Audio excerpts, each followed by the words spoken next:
Bro, I've been going through this Lieutenant Dan rabbit hole today. Have you seen this guy? Yeah. No, wait. So tell me. Have you seen this guy, Karen?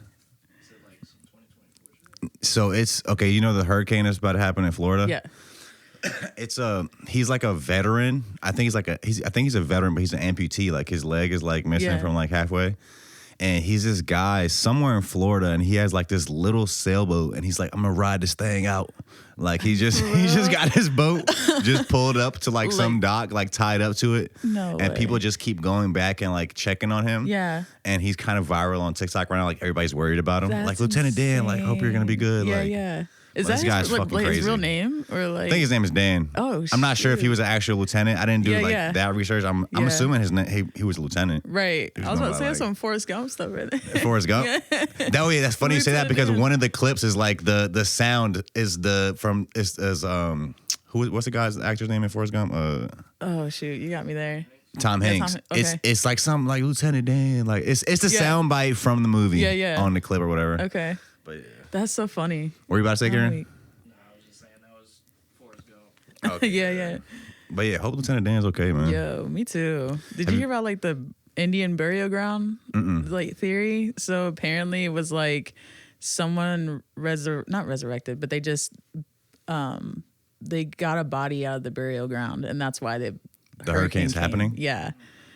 And then so they returned the body apparently, but there's no turning back because obviously they took the body out. That's deep. I haven't heard that on something similar to that, but somewhere else where there was a hurricane or like a major flood, I didn't even know this could happen, but like caskets will actually rise up out of the ground from the water. Yeah. So it's just like this town is flooded and there's just caskets just That's insane. flowing through the town. Oh, wow. Yeah, I'm hoping everybody's safe, though. Hope everybody's good. Yeah. Some people just don't want to evacuate, or some people actually can't, I guess, have nowhere to go, so it might be hard.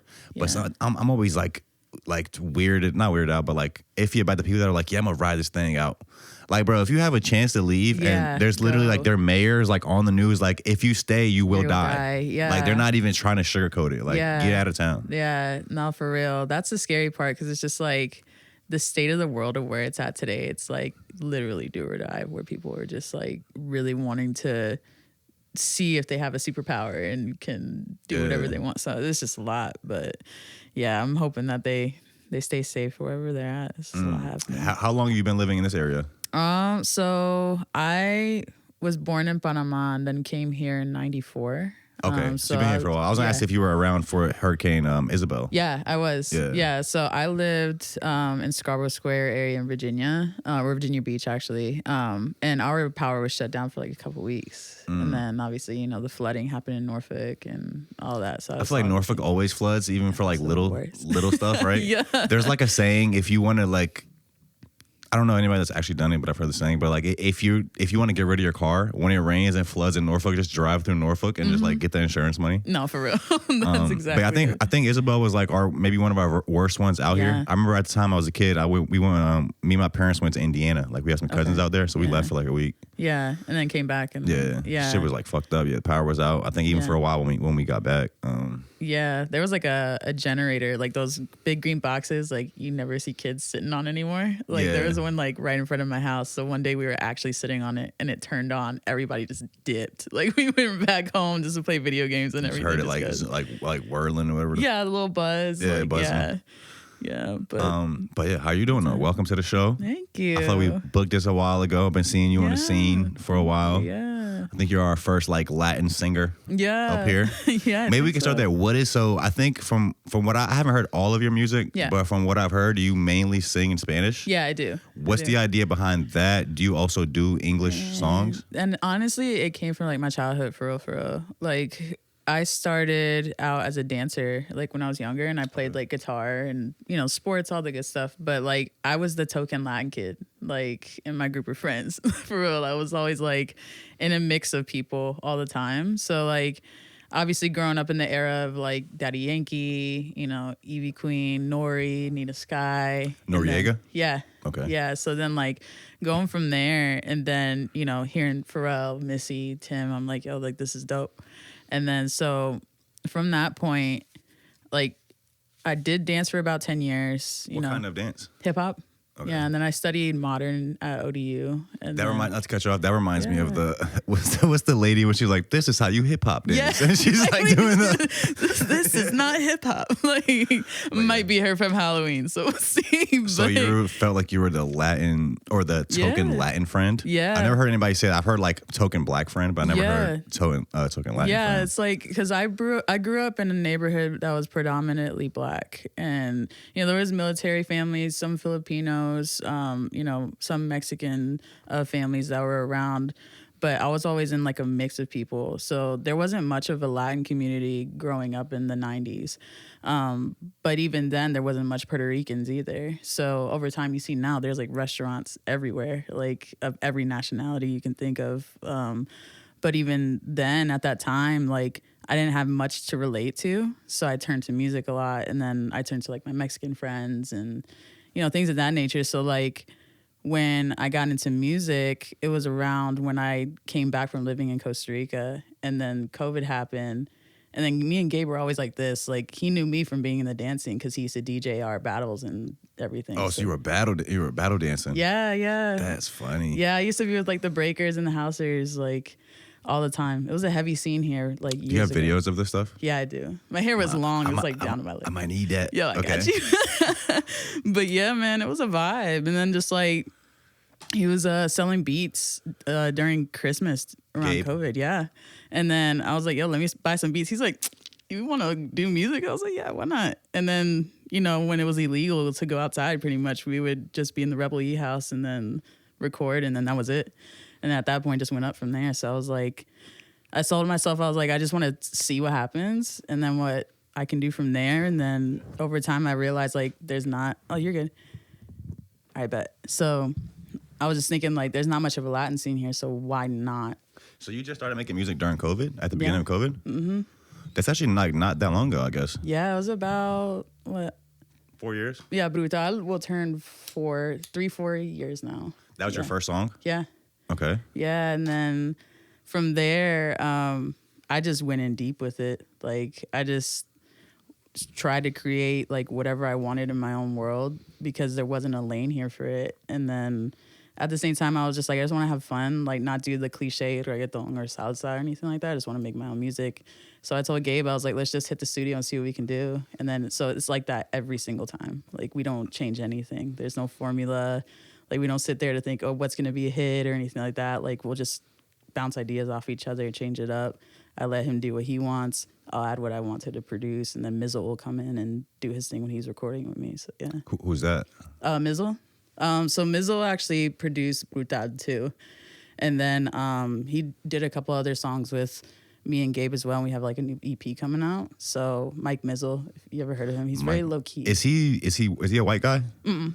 I'm thinking of somebody else. Okay. Yeah, I'll send you his info, but so him and Gabe produce all of your stuff? Majority, yeah. Okay. And then so it's them, and then I produce, and then there's a guy named Jeremiah Rodriguez. He's signed to Ritmas, which is a part of Bad Bunny's label. He's done a couple songs of mine too. So kind of just been going up from there. That's hard. So you moved here from Panama in '94. Yeah. I guess how old were you? I was like 2. Okay. Yeah, I was like baby. Have you been back to Panama since? Mm-hmm. When did you go to Costa Rica? Like, how long were you there? How was that? Yeah, so Panama's been more than 10 years. It's been a while, but like I used to go when I was a kid a lot. So I plan on going back like just to see my family because my mom's side of my family lives there. But when I lived in Costa Rica, it was like on and off for 3 years, and I was teaching English as a second language, and I like trained in service centers and stuff too. So it was a vibe. Like, it changed my life. Like, I always tell people, if you ever want to go live somewhere else, get out of here and then come back if you want to, But it was like my first time seeing a volcano, first time living in the jungle. Like, not like an erupted volcano. No. It was like dormant. Dormant. Yeah. But it was dope. Like, just kind of being able to take in all of that scenery and then just put it to music. And that was like the influence for the first EP, and then going into the album and then embodying like every life experience I had and just kind of going from there. And then like at that point I was just like, I just want to make this shit for fun. Like, I don't know. Can I curse? Yeah. Okay. You can say whatever you want. Yeah, fuck it. On this show. Yeah. But yeah, at that point I was just like, I want to just show our culture and like what I grew up on. And then now I'm about to go into album number 2. So it's just like whatever I want in a way, just because I want to create music just for fun. Because I feel like there's no limit, you know, like I grew up on country music here. They listen to like heavy metal rock in Costa Rica too, because there's like a big scene over there with that. So I want to bring that influence in. So yeah, it's just a whole bunch of stuff. So are you like, or how you say, is it Panamanian or what? Mm-hmm. That's what, so you're Panamanian? Yeah, Panamanian and Puerto Rican. Okay. Yeah, my dad's Puerto Rican. What is some stuff, I guess, that people might not know about Panamanian or Puerto Rican culture? I always felt like the Spanish people I knew growing up, I always felt like they were really like strong in their culture. Yeah. Like I'm from Bosnia. Okay, so yeah. I have a, you might not be able to tell by looking at me, but like I'm an immigrant and I have an immigrant mindset. Yeah. I always felt like I'm an undercover immigrant and like an undercover Muslim person because you wouldn't be able to tell by looking at me. Yeah, yeah. But I very much grew up with my parents. I'm making, you might resonate with this. Yeah. I'm making, even as a kid, I'm talking to people on the phone for my parents. I'm translating as like a 7-year-old. I'm translating important shit from my parents, right? Yeah. But like there's a thing that Bosnians talk about, and I think other immigrants too, how you can become Americanized. Yeah. Right? And then like some people like from Bosnia or from the place you're from might be like, oh, you're Americanized. Like it's like an insult. Like you're not from But here. I always felt like Spanish people like did a good job at like retaining their culture and being like proud about that. Yeah, and that's the thing, like our pride is very big on that, but at the same time we experience the same thing. Like there's a lot of people that, especially who don't know Spanish well or don't know how to speak it but can resonate through music, they're called no sabo kids. Because like, you know, if you took Spanish, instead of saying like no sabes or whatever the case may be from there, no sabo is actually the incorrect way of saying it. Like incorrect grammar. Yeah, incorrect grammar, yeah. So then from that point, like people will make fun of, you know, those who lived in the U.S. or even just in Canada. And they would be like, yeah, you're not from the country that you say you're from or even where your family's from. So that still happens till this day, which is wild because like, you know, I'm that type of person where it's like if you know who you are and you stand on that, and especially being, you know, a child of an immigrant as well. Like my dad was in the Navy, so he was already like U.S. citizen.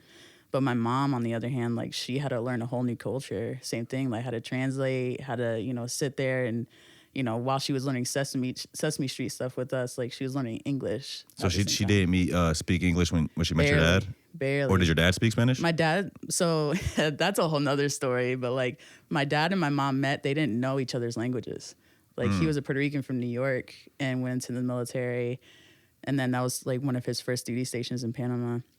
Met my mom. He barely knew Spanish. How do they communicate? Like, how do they fall in love? That was, man, that's the romanticization of everything for real. Yeah. Like, they saw each other. There's this place, I know, kind of segueing, but like, there's this place in Panama called the Causeway. So it's like a street, a really long street, and then there's like islands that go across the streets. And then, so people will park their cars, and then one day, my dad had his Thunderbird, and then he had his car with him, shipped it over, and then he saw my mom across the way. He tapped his buddy. He's like, "I'm gonna marry that girl one day," and she was like, with her cousins and everything. And then the guy's like, "You're crazy! Like, I don't know what you're talking about." So like, and he's there on deployment. On deployment. Okay. Yeah, and then they see each other again like a couple weeks later, and then they decided to be friends for a while. They hung around the same crew. And then, at that point, my dad told her, he's like, "Hey, like, I'm in love with you."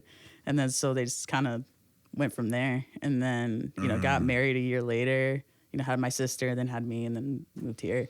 So it's about in Spanish 3-4 years. So she's like learning English, he's learning Spanish. Yep. What language do they communicate in mainly now these days? Both. Yeah. Both? So it's both. It's definitely a household where we're teaching my nieces and nephew now Spanish, so it's like it's easy for them now, of course, but like even then at that time when we moved here, my dad wanted us to learn English, like, so we were ESL kids, and then so we mostly spoke English to my mom and she would respond back in Spanish so we could understand and keep that alive. So yeah, that's funny. So I came here. So I was born in Bosnia. Came here when I was 4. Yeah, and it's funny because I started school like maybe like 6 months after I got to America. Yeah. And my cousins came here too around that time. Yeah. And all my cousins had to go into ESL because they didn't speak English well enough in kindergarten, whatever it was. But me, I literally taught myself English from when I got here at 4 years old. Yeah. In that 6 months before school started, just by watching like TV. I was watching like Fresh Prince of Bel-Air and like Saved by the Bell, I think. Yep. But I taught myself as a kid English well enough that I just started class with the regular Americans. Yeah. And my cousins, like, I just thought it was cool, like, looking back because my Yeah, cousins for sure. didn't. So it's Yeah. like I was able to do that just as like from watching TV as a kid. Yeah, and that was the same thing for me too, because like there's this cliche saying in like our culture too, either you're from here or you're from there.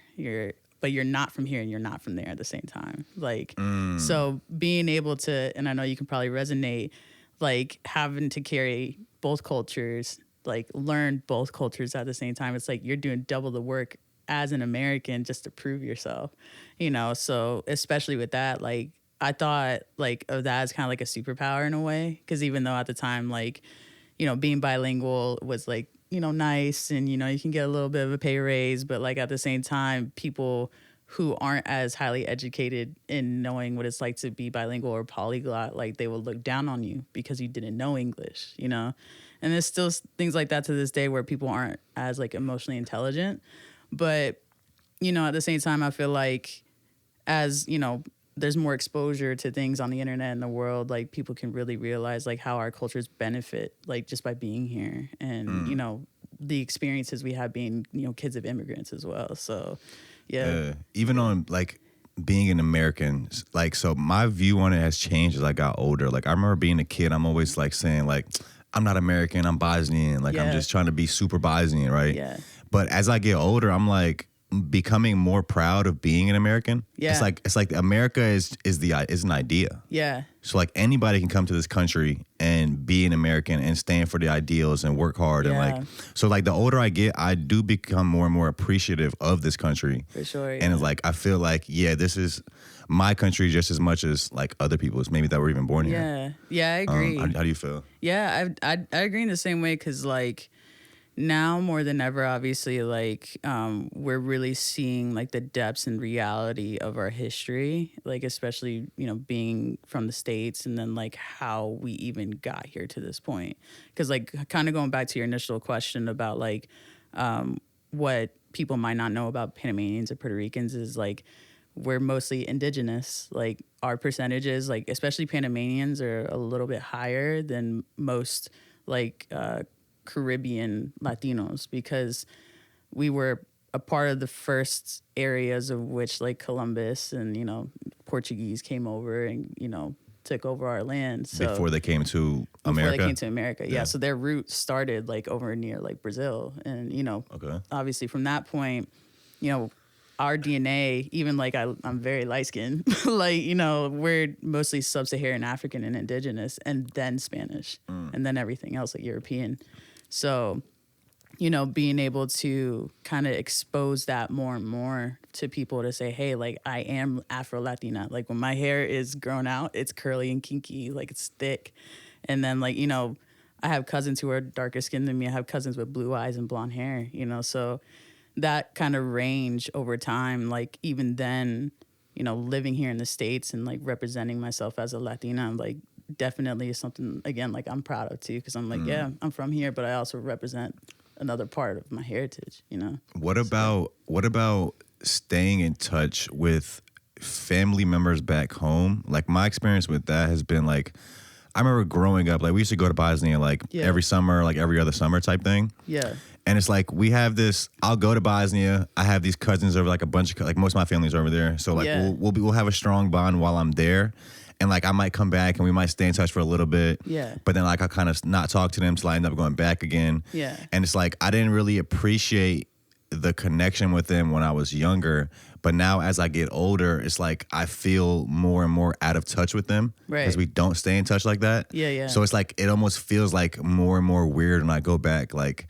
I don't know, how do you look at like staying in touch with family members back home?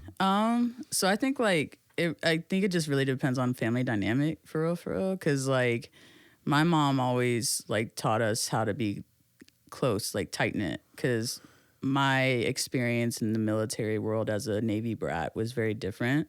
My sister and I didn't move around like a lot of other Navy brats did. My mom kept us here. and while my dad deployed out. So it was one of those things where like it wasn't necessarily like I had an absentee father, but you know, him being, you know, overseas, especially during the time of war, and you know, not knowing, you know, what life would be like, especially because we didn't have the type of technology that we do today. You know, we come to realize like you make family of what you want out of it. So even if it's just like a good friend or whatever the case may be. So like our family would call us all the time. Like we would get calling cards, you know, stay in touch. And I think that was like a really big thing for us to be able to like embody, especially now more than ever, because we keep more in touch with everyone, but we don't visit as much. But even then growing up too, like I barely had family in Virginia. We would go travel all the time to see our family. So I think like, yeah, depending on like how the dynamic is and your mindset, it's like it's important to be able to just like keep that connection. What wars was your dad deployed in? So he was in Afghanistan, Iraq. I don't know too much about like his job because he had a very specific job. But when he was in Panama, he was a part of like the invasion as well during that time. Who? Somebody invaded Panama? Yeah, the U.S. did. Really? Yeah. I don't know about this. Yeah. All I know is about the Panama Canal. Yeah. Is that what that was about? Yeah. Well, so essentially, yes. But if you do your research on it, you'll know why. Yeah, like there was the canal obviously was built during that time so that trading could happen easier, like between Panama and the U.S. Well, yes and no, but like it was more so that instead of having to go all the way around South America, you could cut straight through the canal in Panama because it was like the least like straight of land that you could travel through without having to like, you know, essentially cut into the earth. Can you look that up, Karen, just so we know the actual? Let's see what it says on Google. Why did the U.S. invade Panama? Yeah. See what it says up there. There's a lot happening with that one. I want to do some more research on that. Yeah, you should. So we're talking about kind of where you're from, coming up, how you feel about family, stuff like that, being American. I do want to get into these shows. I know you have a few shows coming up this weekend. You touched on Brutal. I think that's a song off your first album, Latina, right? Yeah. Do you pronounce it Latino? Because I know you have like a capital T, so I don't know if you like pronounce it different. So there's like a double entendre in that. Brutal is like actually like a Puerto Rican slang for dope. So like drug dope? No, like just fire? like fire. Okay, yeah. And then so Latina has like a double entendre, obviously, for being a Latina woman. But if you split up, if you actually look at the name, the L and the T are capitalized. So it means like the shower.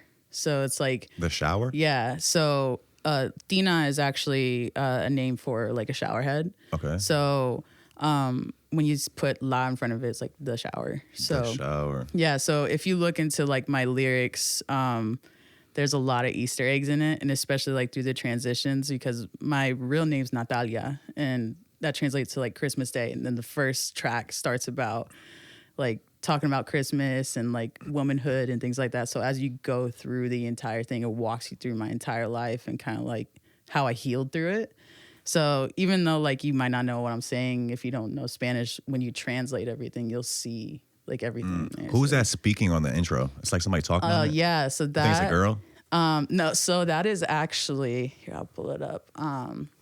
It's a comedian.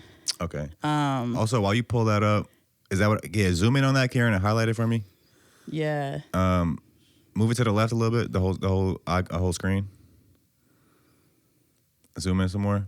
So why did the United States? Okay. The United States acquired the rights to build and operate the Panama Canal during the first years of the 20th century. The Hay-Herran Treaty, negotiated with the nation of Colombia in 1903. Allowed the United States rights to the land surrounding the planned canal. So they invaded it to build the canal? Essentially, yeah. Because I guess the native people didn't want it? It was a long time ago. They were talking about more recently. They had invaded in 89. Is that a different one right there? Basically take out Noriega. Let me read that one. Yep. The United States invaded Panama in mid-December 1989 during the presidency of George H.W. Bush. The primary purpose of the invasion was to depose the de facto ruler of Panama General Manuel Noriega, who was wanted by the United States authorities for racketeering and drug trafficking. Yeah. Was he a democratically elected ruler, though? Mm-hmm. So there goes America again, getting into people's elections where they were democratically elected. Yeah. We've seen that before. Yeah, essentially. There was a lot that happened with like that whole process during that time, which of course like in turn caused everything to happen for the invasion. So who was the comedian on the intro? John Leguizamo. So I don't want to play the clip, obviously, because sound bites and copyrights and everything. But he was actually my favorite comedian, growing up, and he had a movie called The Pest that I really loved. And at that time, that was like the more censored version of his comedy. But the bit is from a show that he did called Freak, and he had a character called Manny the Fanny on there. Okay. So the character is essentially it's a hooker, and she's transgender. So as he's embodying this hooker, like he's talking about how life is like in New York and everything. So every character that he has, is a version of someone that is in his family. So he has like an uncle, he has a cousin, he has like another aunt that's in there. And then so as they're kind of talking through the whole thing, like he talks about how women, have it hard, being Latina and having to be strong and, be the nurturer in the family and things of that nature. So when she says, I wish my name was like Christmas, or something like that, she pretty much talks about how, she wishes she could have a better life because it's so hard in the Bronx. So, and that was a big thing for like Puerto Rican women and Dominican women during that time as well, just because, being Latina and having to be in the city, you kind of had to like toughen yourself out so that you don't have to get taken advantage of. So yeah, it was. I feel like most people or all people that live in the city are like usually tougher. Yeah. Like if you live in the city and then also if you like live in cold places. Yeah. Like I feel like if you live in like California or something where it's always sunny, right, you're just somehow kind of like softer a little bit. Yeah, you don't ever have to deal with the harsh conditions. I don't know. Okay, so before we get into these shows, I did want to try something new. We're gonna test your Latin knowledge today. Okay. So we have a few. It's my first time doing this. We have a few like legendary. It's a few legendary legends and a few newcomers. Okay. Can you pull it up, Karen? So. Well, he's about to pull it up, but you'll see it's shots.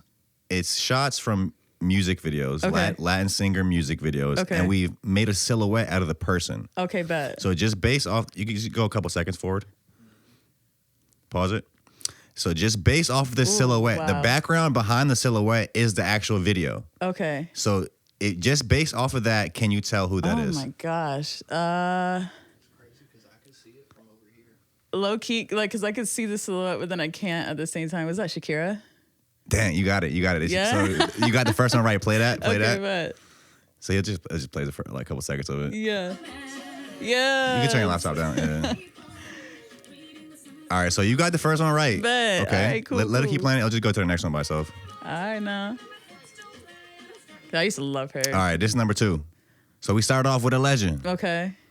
So this one. And also, okay, so you knew, first one you knew was Shakira. I didn't say the second part. Also, if you know what song it is, it's like an extra. Okay, bet. Yeah. So Who's this that? looks like Bad Bunny's Titi Me Pregunto. Damn, she on it. Hold on, play that. That's crazy. Okay. Come on. I bet. Yeah. That's crazy. I thought I was going okay, the last one might like we have 2 more. We have 2 more. Bet. The last one might throw you off. Okay. Okay, so she got the first 2. Yeah. Easy. Okay, hold up. All right, third one. Ooh, oh my gosh. This one's kind of a trick one because the silhouette might throw you off a bit. Oh my gosh. I don't know, bro. This one's a tough one. I got no idea. You see bro in the back, that's a little hint. Yeah. If you could tell who that is. God, hold on. That's not Mark Anthony, is it? That's your final guess? Yeah. I'm probably gonna be wrong, but yeah. I think okay, you got this one wrong. Yeah. That's play that, Karen. That's Pitbull. Oh, no way. Oh yeah, Mr. 305. All right, we got one more. Yo, I saw his concert by the way with T-Pain. Was it recently? Shit, yeah, that shit was. How was lit. that? We do the last one. It's like pause that. Yo, Yeah, how was the Pitbull and T-Pain concert? First of all, they Insane. both have a crazy amount of hits. Yo, they do. But like the way that they went about it, it felt like you were in a Miami nightclub. Like they literally, I don't know what they did with their music, but they took all these old like samples, obviously, that they did with their music. They played it with their band, and then it would just go up from there. And then all the visuals were just out of this world. Where was the show at? The amphitheater in Virginia Beach. Yeah, best show I've ever been to. I've obviously like grew up just hearing Pitbull stuff. Yeah. Like I never really like was a huge fan, Yeah. but T-Pain, I would definitely like Yo. listen to him a lot. Yeah. Like I feel like T-Pain is literally one of our goats, like of our generation. For real. Yeah, same thing with Pitbull too. Even like I think also Pitbull might be like the biggest selling artist of all time. yeah, Isn't he like one of them? Yeah, but like the cool thing about it was like if you really dive into his career, he did a lot for putting on Latin like artists in general. Yeah. But even behind the scenes, but it was the best thing like I ever experienced. Like I went with my sister and her husband, and I was like, this is influencing everything I want to do with my album. Like That's yeah, fire. It It was this year, right? Yeah, it was a couple months ago. Yeah. That's fire. Okay, so we have one more. All right, bet. This is, you know who this is? I actually just found out about this artist today. Okay. But apparently she's huge. Okay, this looks like Karol G. Damn, Yeah. you own it. That's crazy. Yeah. I was saying Karol G is Karol G. Yeah. This is Provenza. What is that song? Yeah, Provenza. What does that mean? Yeah. So if you play it, like you'll kind of see the meaning behind it. It was a bunch of bad ladies on the beach. Like I was like, yo, shorty bad. Hold Yeah, up. man. Play that shit, Karen. Yeah, man. Her influence is crazy too. Yeah, man. I don't know if I get any meaning from this video other than she bad. Like what's the meaning behind it? So yeah, like she's pretty much just talking about like, hey, like you want me, I want you, so we gonna get something out of it. So yeah. So you got 3 out of 4 though. Yeah, man. That's hard. Yeah. That's hard. Not even gonna front. I didn't even think about Pitbull in that last one. So yeah. Also, I guess what is that Bad Bunny song? What does that mean? Titi me pregunto? What does that mean? Yeah, so he's a really good artist that talks about double entendres too, but the translation is direct translation for like my aunt asked me. So What is ask him? yeah, so she asked him if he was ever getting married. So in the beginning of the track, like, and you'll hear it like throughout like his albums if you ever like really dive deep into them, but people are always asking him, are you gonna get married? You're gonna settle down, blah blah blah. So in the beginning of the track, she's like, hey, so like what's going on? Like, what's your life like? Do you have a special someone? And he's like, nah, like I got Gabriella, I got this girl, I got that girl. I'm not gonna settle down. That's not what I want right now. And then like him being the person that he is, he will tell the truth. So everything he says on his albums is what he does in real life. So he's kind of just like out there. So, Yeah, I know. Isn't he like the biggest like Latin singer right now for real? Yeah. Like he has a big influence too, like especially now more than ever with like being, humanitarian activist like in Puerto Rico. Especially with like the elections, there's a lot happening over there with being a US territory.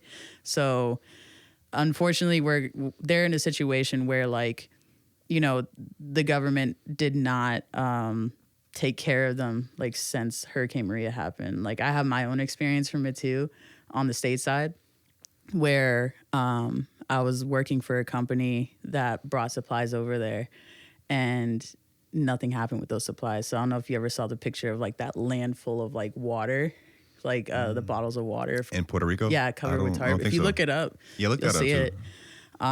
But I was a part of like a process for that. And, over time, the Puerto Ricans found like storage bins full of like supplies that were never. So why given didn't the out. supplies get to the people? It was corruption. There's a lot. So of what, they just corruption. threw them somewhere? Like, Yeah, you'll see it. It's, yeah, so what should he type in? type in field of water bottles, Puerto Rico, like something along the lines of that. So the U.S., I'm assuming some organization from the U.S. A lot of them did. Sent these supplies to Puerto Rico for the people to get after this hurricane, and they ended up in this field. Yeah.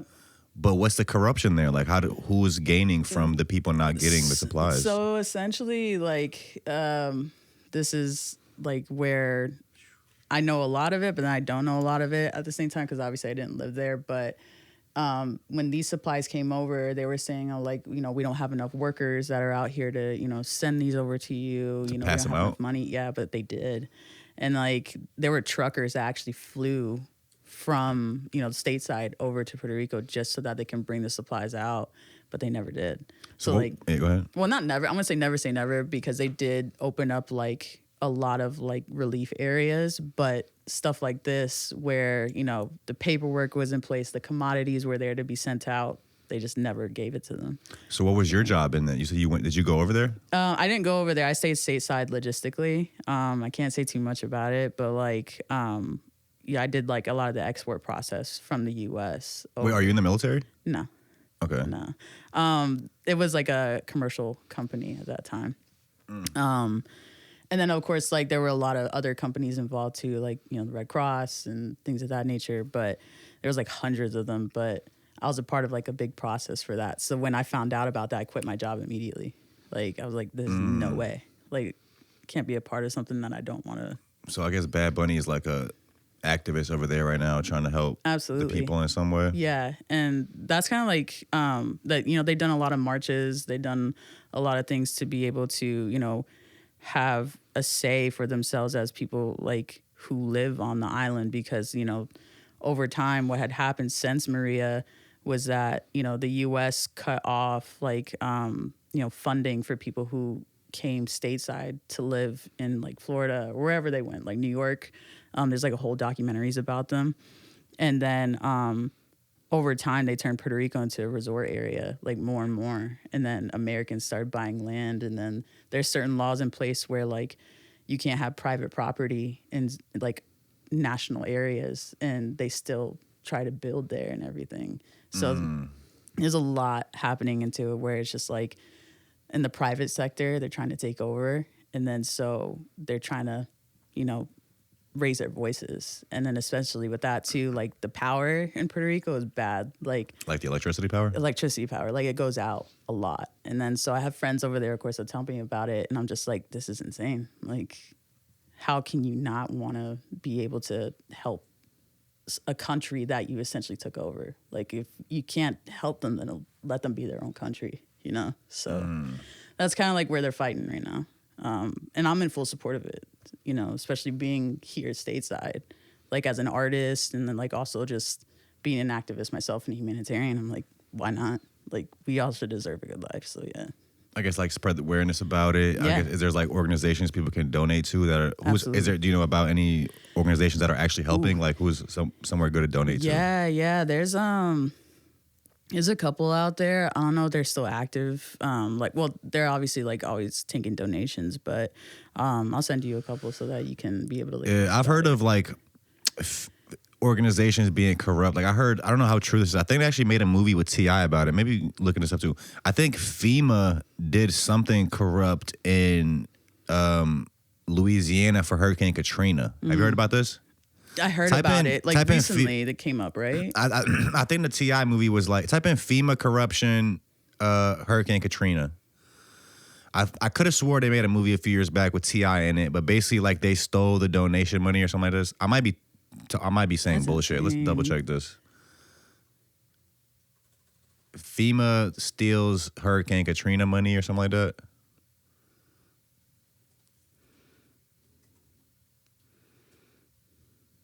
What does that say?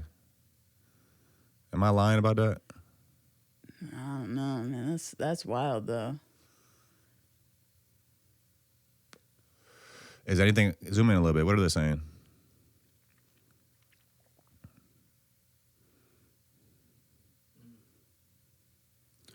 It's New Orleans. New Orleans man sentenced for FEMA fraud. FEMA.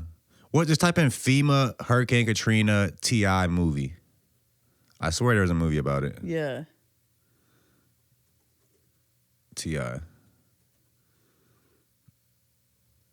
What's that first one say? Zoom in. Biden-Harris administration. Oh, they're talking about the new joint. Yeah. They might have put that joint low on the Cutthroat City. What's that? Let me see the description for that movie. Yeah, go to the description.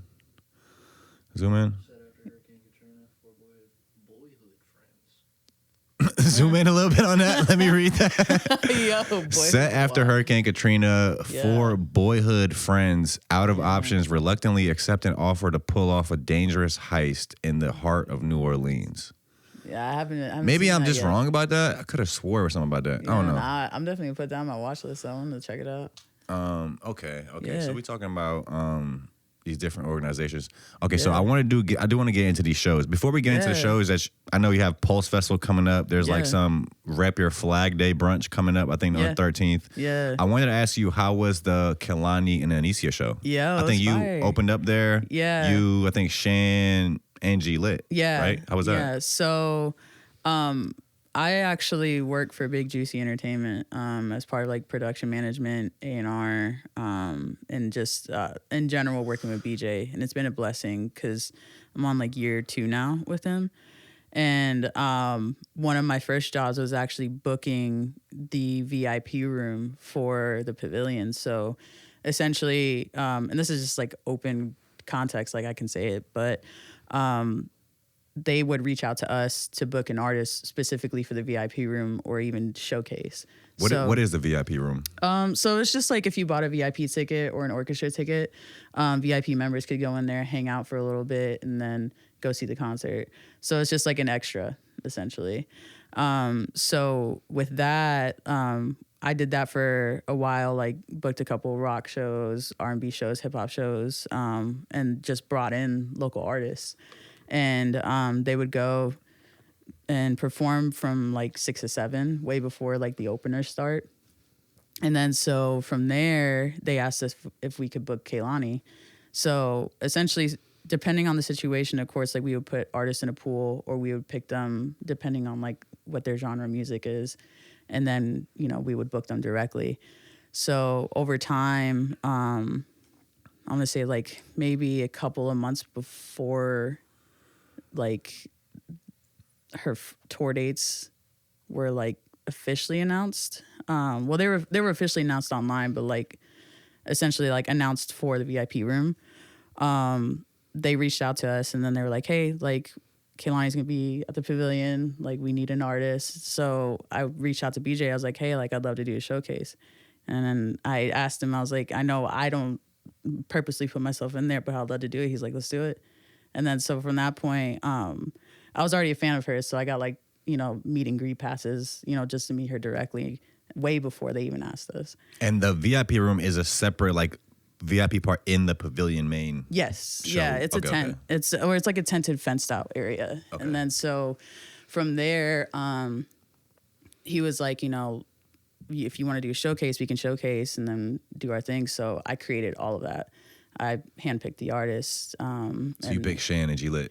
Yeah. Okay. Yeah. And then so from there, you know, luckily I already had the meet and greet, you know, in place. So I asked my mom to come with me and then, you know, was able to meet her. And I told her, I was like, hey, like, you know, I'm just really grateful for being a part of this process. Like, you know, I know you don't know of us, but, you know, I just want to say thank you, you know, because usually depending on like what artists come through, like they'll ask for VIP artists or, you know, whatever logistically the pavilion asks for.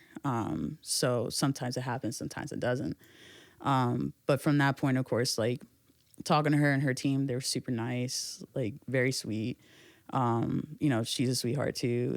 Like my mom met her before I did, and she told her I was performing. And like right when I turned around the corner, she's like, "Oh my God, hey, what's up? How are you?" And I'm like, "Hey, what's going on?" Like normal conversations, like me and you. Yeah. And she's like, "Well, good luck tonight." Like it's just like out of respect, you know, it was super chill. And then just the whole experience of the concert was just amazing. Like she's a dope artist in general. Was this like before her set? Like was she in the VIP room when y'all performing? Yeah. So not while we were performing because she had her meet and greet in that same area. Okay. So depending on like what they set up, the meet and greet could be there, it could be in another area of the pavilion. It all depends on the artist. So they pick specifically there. So actually behind the scenes and what a lot of people didn't know about at that time was that it actually disrupted the flow of our setup because of high security. So For her meet and greet. yes, because usually like we would actually set it up in the tent that they were at, which it was okay regardless. Like there was no like issues with it. We just had to regroup and reassess. Mm-hmm. So once we got the new flow and everybody was set up to the side, like you know, they did their meet and greet there, and then we did our show right after they left. So yeah. So you're an A&R at is it Big Juicy Entertainment? Mm-hmm. Who are some artists signed to them? So we have Chloe Yahtzee, we have Aviana, Eric Staub, obviously like BJ Griffin and his band, myself, there's Two Islands, Rocky Seven. It all depends like on like who's signed to what, because we're all still independent artists. But Are those all local people? I don't think I've heard like none of those people. yeah, so they're more so live bands Okay. and live performers. But essentially, like what we do is we give artists guidance. So if they want to have, a full contract with us, we have the range from that up until like, even if I book an artist that's not signed to us, but we still put them somewhere, just because we're interested in their music and it aligns with that specific venue. So yeah. Yeah, I think having the skill of performing live is still what sets you apart as an artist today. 100%. A lot of people can have that social media presence. You can have this like clout, but you put them on a stage. Yeah. A lot of artists don't know what to do, or it's just not it's not like, as a fan, it's not that enjoyable. Yeah. So especially when you see people with like live bands behind them doing like real music. Yeah. I think that's like super important still. It is like, it's a skill within itself. And like, I was really thankful for my dance background to start out that way. Especially as like a track artist, versus like having a live band. A track artist? Yeah. So like, a track artist is like someone who has their back tracks and they don't have like a yeah. drummer or a guitarist or anything, but it's a whole new world. Like I learned so much off of just, being an A&R at first and then doing production management, because I wouldn't have known the skills that I would have as an artist if I didn't do what I do today. And it really humbled me because it made me see like how the engineers work, what it's like even setting up sound, or even just, bringing my customer service background into play when I speak to, the heads of these venues and, plan a show. Cause like it takes so much work that artists don't see and sometimes don't respect, or even then like do respect, but they just don't have like the same amount of knowledge that we do. But it's a beautiful experience at the same time. Like it helped me learn the business like really quickly and directly too. So, So this is Big Juicy Entertainment. We talking about the Kalani Anicia show. Yeah. I think also Big Juicy Entertainment is a part of Pulse Festival, right? Mm-hmm. Yeah. Where you're performing at. Yeah. What day are you performing there? Yeah. You excited for that? Yeah, it's a vibe. Like, so initially how it all started, this was a couple weeks ago. Like we got approached For the Pulse Fest? Yep. See, I wasn't sure if this was already, because it's happening the original weekend where Something in the Water was supposed to happen. So I wasn't sure if like they already had it set up to happen at that same time, or it was something they put together after it got canceled. It was after it got canceled. Okay. Yeah. So again, full transparency, like we don't hold anything back, but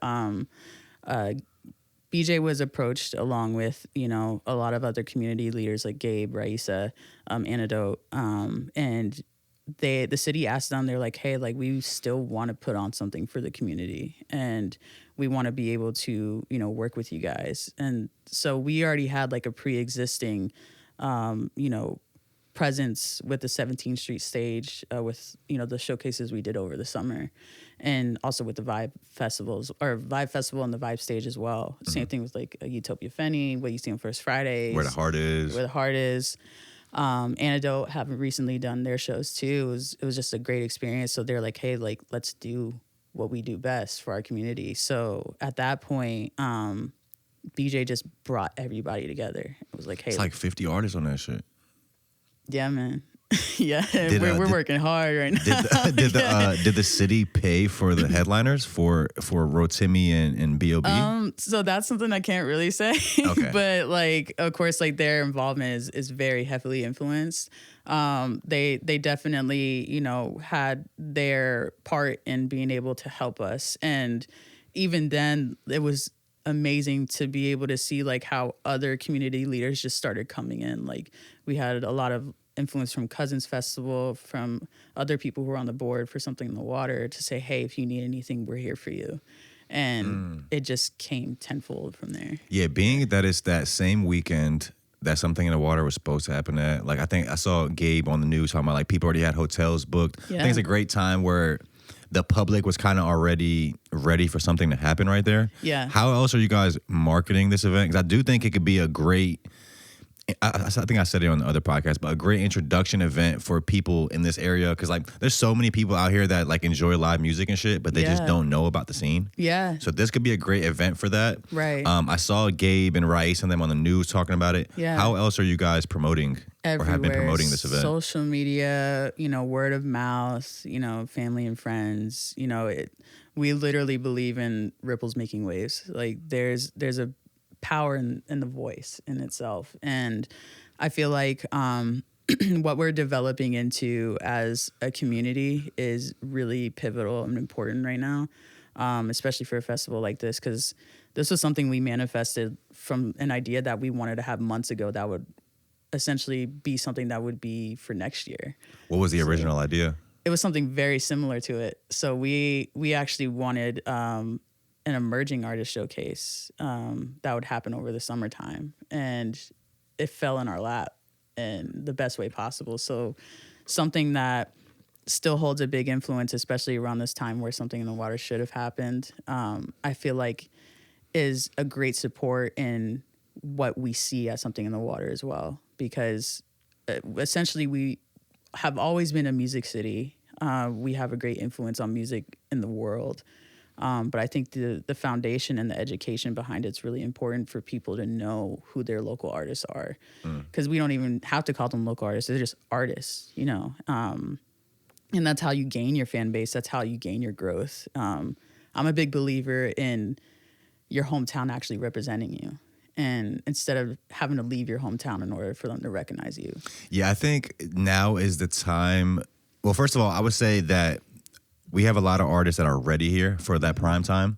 And for some reason, like back in the day, it was like the vibe was like stuff seemed cooler if it was like not from where you are. Yeah. But I guess that's only for entertainment and music, because if you think about anything else, like if you're talking about a farm or like a clothing shop, like when you say shop local, it's like a sense of pride behind that. Absolutely. But for some reason, when it comes to music, everybody's like, it's not cool if it's local, right? Like everybody doesn't want to be local. Yeah. But I feel like that's kind of over now. Like with where social media is now, like people have gotten, like I've been creating content since like 2009.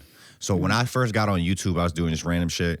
Yeah. I remember the feeling where my friends were looking at me like, you have no chance of blowing up. So it's like, why are you even trying? Yeah. Fast forward to 2024, in the back of people's minds, it's like everybody has a chance now. Yeah. Like you could go up. There's people going up all over the world, any state, for all different types of things. Yeah. So now it's like in people's minds, like, okay, like there's a possibility. Right. So I think now is the time to really start figuring out how to reach these everyday people. Like I've been saying that so much, like even us as a podcast, like we talk to a lot of cool people. Like I see people in the area that I know for sure if just some regular everyday people seen them, like they would be fans of them. Right. But it's like, we just haven't figured out a way to market to the everyday person out here. Yeah. Like I don't know what to do. Like I think, what do you think? honestly, like I feel like we have, but I think it's just a part of the educational aspect of it that people need to be able to embody with human connection. I feel like we lost that a little bit during COVID when it comes to trusting ourselves to trust other people. Especially like, for example, the feedback that we got for the festival, like when people were saying like, oh, I should have been on the lineup, or whatever the case may be. We didn't even know this would be an inaugural festival. Especially because I think Gabe made the original post like, y'all can't say shit like, of like, what did he say? He was like, something like, everybody's on this shit, like y'all can't say shit if you weren't on it. Yeah. Something like that. But yeah, I'm the more like refined version of that in a sense. Professional version. Yeah. But it's to really say like, get involved with your community. Like that's how we build. That's how, these other cities have become so prevalent in the music scene.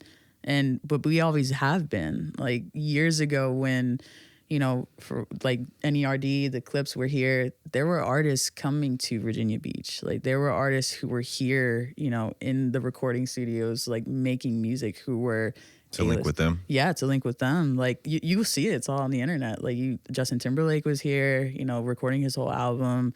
Erykah Badu, Lauryn Hill was here, and it's one of those things that like, if you step outside of yourself and your own perspective, you could really see what an influence you can make on other people and how you can embody that for yourself. Because at the end of the day, it's like I've been told that I wasn't shit, I wouldn't amount to anything, I was talentless, and I felt like hearing that from other people who weren't necessarily healed in themselves made me realize like what I can learn from that perspective and put that towards my own self to help other people.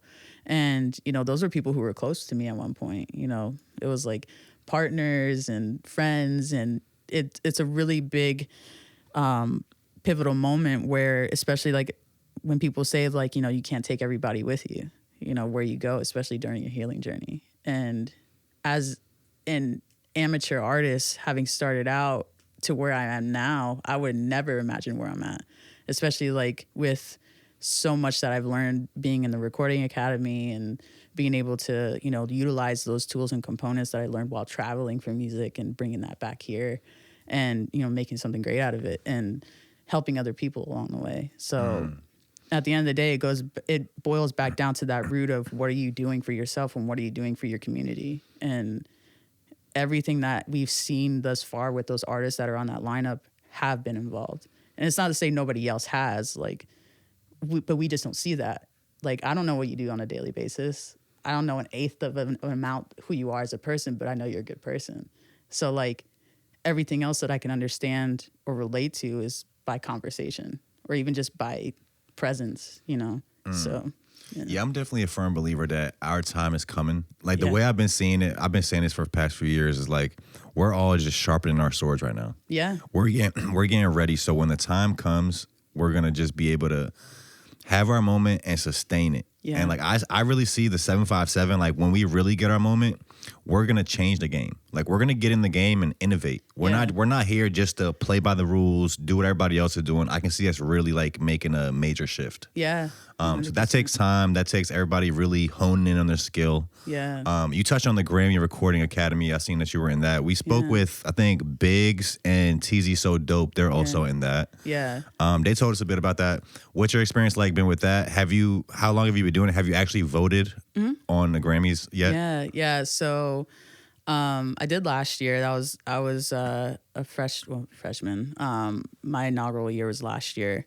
Coming in as a new member, and it's been such a blessing. Like I was able to go during Grammy week and, meet a ton of people that I never thought I'd be in the same room with. Like, and it's not even just outside of the celebrities that we know and see, like on social media. It's the important people behind the scenes people. Yeah. And that's where the long lasting relationships are. Like those are the people who make things happen, the artists too. Yeah. Also there's like a rumor going around online about the Grammys, right? People are like, the fans don't really have a say who wins the Grammys. It's these people behind the scenes that are like bought and paid for.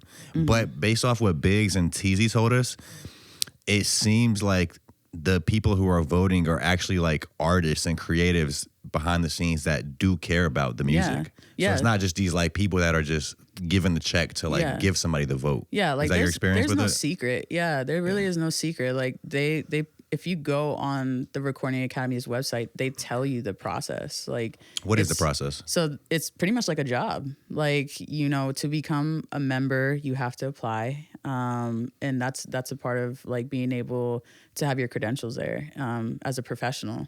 And they, look at your recommendations just like any other normal job would. They look at your music and then, Oh, they look at your music that you make? Mm-hmm. Like, really? So there's certain criteria that you have to meet in order to be able to be considered. So you have to make music to do it? Not necessarily, no. You can be a studio owner. There's professional members. There's voting members. There's different categories. There's executives, obviously, too, that can be able to go in. Anybody involved in the music scene can apply, essentially, as long as you meet those criteria that are in place, just like a job, right? Whatever requirements there are. So from there, I applied as a voting member, and that's the process, right? When you become a voting member, you can vote for your peers. So if you ever hear, thank you, the Academy, and thank you, my fellow members, during the acceptance speech, that's what it is, But it's not necessarily like the rumor. That's just whoever is in the Recording Academy. Have you heard this rumor? Where people are like, whoever wins the Grammy, like their label paid for it. or not something necessarily. like that. You know No, what I mean? there's no paying for anything. It's just like voting as you would anywhere else, right? So it just all So depends. nobody ever on, said, Nat, I got a little 20 racks. I need you to vote for that. Nah, dog, no. Really? Okay. No, not even then, because like the voting's very professional. You know, Okay. it's very much like an experience of where like you connect with your peers and you let them know like, this is my music, and or this is who I am, and that's it. You know, so the beautiful part about it though is like they do so much more outside the Grammys that I feel like people don't see or acknowledge. Not to say acknowledge essentially, but like they can be able to look at if they pay attention to it. Like the Recording Academy does a lot with like political stance for artists and musicians. Like they really vouch for us in many ways and like have been able to create workshops and rely on us to create those workshops as well to educate everybody in the business. So it's everything from like LGBTQ plus, awareness to, being able to hold spaces for workshops for new products coming out and partnering with other companies or even just other, people in general. So it's really much beautiful experience and beautiful gateway to be able to become a professional in this industry. And it's taught me so much about like how I want to handle my career. And it's all about looking inside yourself and what you want. Like at the end of the day, do you want to be someone who just messes around and, does music for fun, which is okay, or, wants to be able to create, a career out of it and the lifestyle out of it. So yeah, it's been a great journey and it's brought me here, and I'm really blessed, to be honest, to like be in this position only because like it's something that I want to help other people with, not even just being a Latin artist, because I'm one of very few out here and I want to help build that part of the community, but at the same time, like help everybody else. So yeah. Last question. So we talked about your newest album, which I think is your only album, Latina. Came out 2023. Yeah. I don't think you've dropped anything in 2024 Not yet. so far. Not yet. What do you have coming up next, like music-wise? Yeah. Me, Gabe, and Miz will have an EP coming out. So it's dropping very soon. And then I'm in album mode right now. So new album's coming out next year. I'm very excited off of it. Very excited. And there's a lot of like big influences on there that have helped me like with my career as well. It's a little bit more vulnerable than, my first album. It touches a lot on like,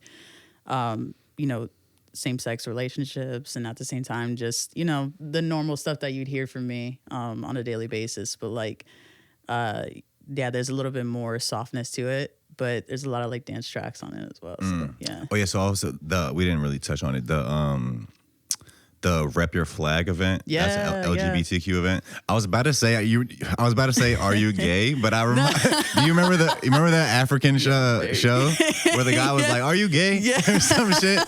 How does, because I know like in Bosnia and different like places around the world, they kind of still aren't super accepting of like gay people. Yeah. How is like your culture like with that? Yeah, it's very much like it depends on where you live. Like, because there's some countries, even when I lived in Costa Rica, it wasn't legal to be married like as a same-sex couple.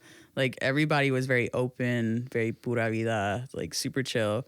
But even then, they were years behind what we even established in the States. So the lifestyle was so different. There wasn't a lot of mask presenting women there. But even then, it's changed so much over time. So I would say like now more than ever, because of the internet and the power of the voice of people, like I feel like it's been more accepting. But I have even friends that I know of that, are fighting for their rights in other, Spanish-speaking countries that, you can get killed over being gay.